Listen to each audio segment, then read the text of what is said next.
বন্ধুর সঙ্গে ফোনে কথা বলায় অন্তঃসত্ত্বা স্ত্রীকেই হত্যা করেছে স্বামী। ২.৫ বছর আগে বিয়ে, দাম্পত্য জীবনও চলছিল ভালোভাবে। এর মধ্যে স্ত্রী কয়েক মাসের অন্তঃসত্ত্বা। সবকিছু যখন স্বাভাবিক তখনই ঘটে সম্পর্কের ছন্দপতন।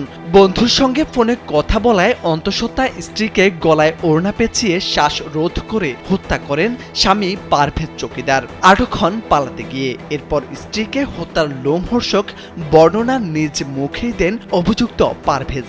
আমার স্ত্রীর মারছিলাম হইলো অন্য স্যারের সাথে রিলেশন করতো, নাম হইলো আলামিন, এক কারখানা কাজ করতো। তো আমি আমার বোনের তো আমি বেশি ভালোবাসছিলাম।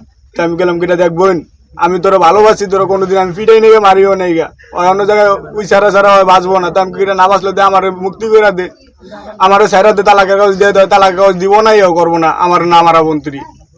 তো সেই কারণে কি 6 মাস ধরে আমার কি বানটানা করছে। তারপর গেলো মানুষ দিয়ে মাইর খাওয়াইছে, নেমর দিয়ে মাইর খাওয়াইছে, সব দিয়ে মাইর খাওয়াইছে। সেই কারণে আমি দ্বিধাবাদে ঝগড়া করে মাইরা লাইছি। এলো ভিশন মুশকিল আসান অফার। যে কোনো ব্র্যান্ডের পুরনো ফ্রিজ নিয়ে চলে আসুন ভিশন শোরুমে আর নিয়ে যান নতুন ভিশন ফ্রিজ 20% পর্যন্ত ছাড়। হত্যাকাণ্ডে অভিযুক্ত স্বামী আরো বলেন, ওই বন্ধুর সঙ্গে তার স্ত্রীর সম্পর্ক ছিল। তাকে আগেও বন্ধুর সঙ্গে কথা বলতে নিষেধ করলেও তা শোনেননি। তবে স্ত্রীকে রাগের বশে হত্যা করাটা ভুল হয়েছে বলেও জানান তিনি। শেয়ার বাড়াবাড়ি করে না, তুই যখন মারতে চাস, তুই যখন আমার ইয়ে করতে চাস, তাহলে আমি তুই আমার গিট্টু পরে দে, আমি মেরে যাই গা, আমি গিট্টু আর ছুড়াইম না। বরিশালের মেহেন্দিগঞ্জ উপজেলার সীমান্তবর্তী হিজলার ধুলখোলা ইউনিয়নের পালপাড়া গুচ্ছ গ্রামে চাঞ্চল্যকর এই হত্যাকাণ্ড ঘটেছে।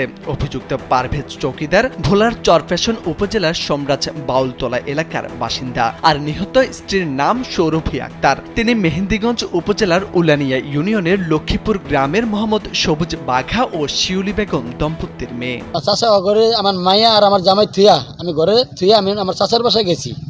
চাচার বাসায় তো নাইয়া দিয়ে দুর্ঘটনা ওই মারিয়া আমার মায়ারে ওই আরেকখান দিয়ে পলাই আয়া পড়ছে। আমার একটা মেয়ে, আমি ওর বিচার চাই, আমি ওর ফাঁসি চাই, ফাঁসি। আমার একটা মেয়ে, আমার এখন মেয়ে নেই, আমার মেয়েটা গর্ভাবস্থা, বুঝছেন।